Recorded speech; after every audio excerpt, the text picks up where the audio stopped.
Hey guys, what's going on? Hope everyone's been having an awesome week because there's some big stuff happening in the world of Hades 2. Supergiant Games just dropped their very first major update, Patch 1. And honestly, it's a massive one. Whether you've been playing nonstop since early access launched or took a little break waiting for things to settle, this update is 100% worth your attention. There are story changes, quality of life improvements, balance adjustments, and even new incantations that completely shift how you can experience the narrative.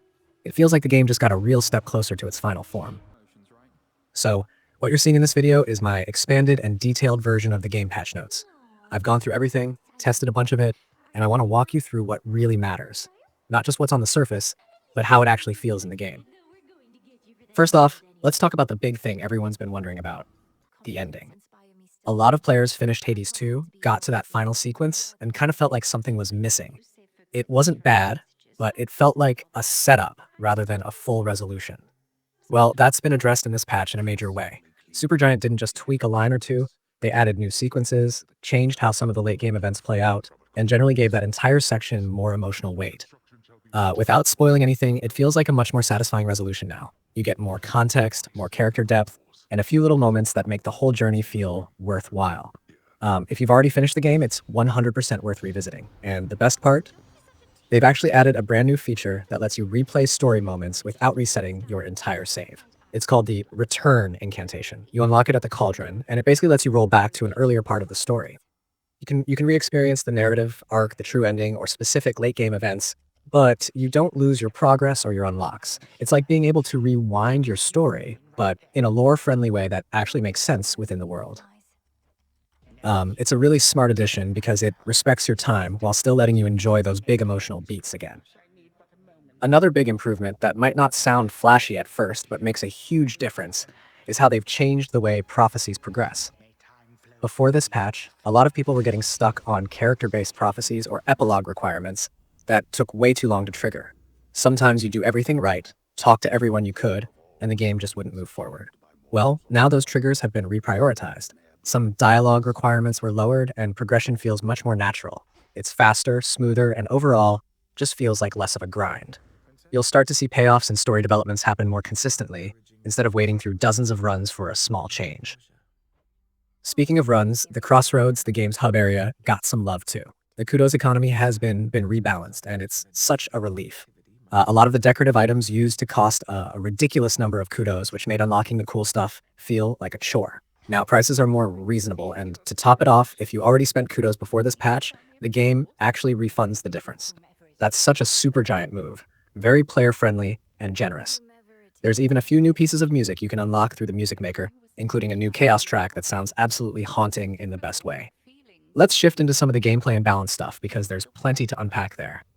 Starting with boons. This patch went through a ton of them and made real adjustments to how certain gods' powers scale. If you're a fan of Hestia or Ares, you're going to love this. Hestia's controlled burn boon now scales way better with palms, so it's actually worth investing in. Ares' sword ring got a damage boost, which helps his playstyle feel more aggressive and rewarding. Echo's fight, fight, fight has been made stronger too, so she's now a bit more competitive when compared to other gods. Hades' own boons also got some tweaks. For example, his Gigaro's dash no longer staggers enemies on direct damage, which smooths out the combat flow and helps you maintain combos without weird interruptions. A lot of small aim and targeting issues with certain boons have been fixed too, so things just feel tighter overall.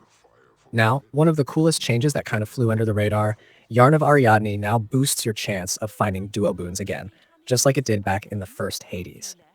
That might sound small, but if you like experimenting with builds and you're trying to pull off those crazy combinations between gods, this is a game changer.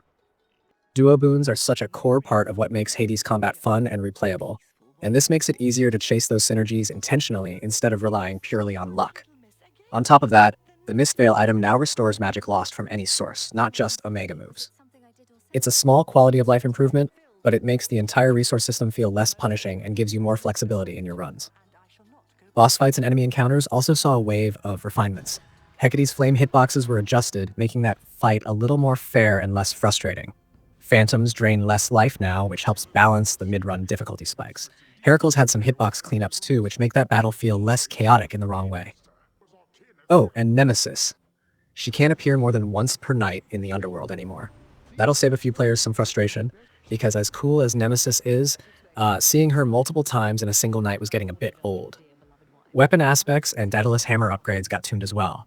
A few underused ones, like Elephant Rockets and Chakra Collider, got a noticeable bump in damage, so it's worth revisiting them if you'd written them off before. These little tweaks really help bring more build variety into the game, and that's a theme throughout this patch. Everything feels a bit more open, like there are more valid ways to play. There are also some really thoughtful accessibility and technical updates. One that stood out to me is the new Danger Pulse toggle. You can now turn off that flashing red screen effect when your health is low, which is a small but incredibly considerate addition for players sensitive to flashing visuals. They've also added a frame rate limiter for those who prefer running the game without VSync, and overall system compatibility has been improved. The game feels smoother, especially on lower-end machines. Now let's talk bugs, because man, this patch squashed a ton of them. Everything from soft locks, weird wall collisions, misfiring projectiles, to some abilities not triggering correctly. It's all been cleaned up. The Argent Skull, for example, had this annoying tendency to fail near walls, but that's fixed. Calling Card from Zagreus works properly now and refreshes as intended. Hermes shot pricing and rarity bugs were corrected too, and even the seismic servo behaves more consistently. It's the kind of polish that you don't always notice right away, but after a few runs, you start realizing how much smoother and cleaner everything feels. One thing I really appreciate about this patch is that it's not just mechanical, it's emotional. The ending updates don't just add content, they add meaning. The pacing adjustments, the new return feature, the faster prophecies, all of it works together to make Hades 2 feel more complete and more confident in its storytelling. It's like the developers went through and said, okay, what are the friction points that stop players from really connecting with this world? And then they fixed them. And even if you're someone who hasn't reached the ending yet, all these changes still benefit you. The balance tweaks make every god more fun to experiment with.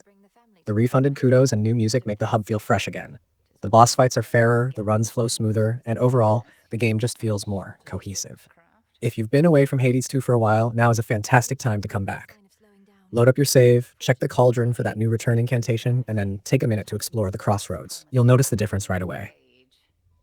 Also, seriously, try experimenting with Hestia or Echo builds after this patch. The buff damage and better scaling make them feel so much more viable, and you can pull off some really satisfying runs now. What I love about Supergiant is that they never overreact with their patches. They don't tear things down, they tune them. This update shows that level of care. Nothing feels broken, nothing feels overpowered. It's all about refining what's already great and making sure the game keeps that addictive rhythm that made the first Hades a masterpiece. So yeah, this update might not add a whole new biome or a dozen new weapons, but it adds something equally important: cohesion, quality, and emotional payoff. It makes the story more resonant, the gameplay smoother, and the world more alive. And the fact that it's live on all platforms right now just makes it even better. If you're watching this and you've already finished the true ending, trust me, go back and see what's changed. The new scenes are worth it.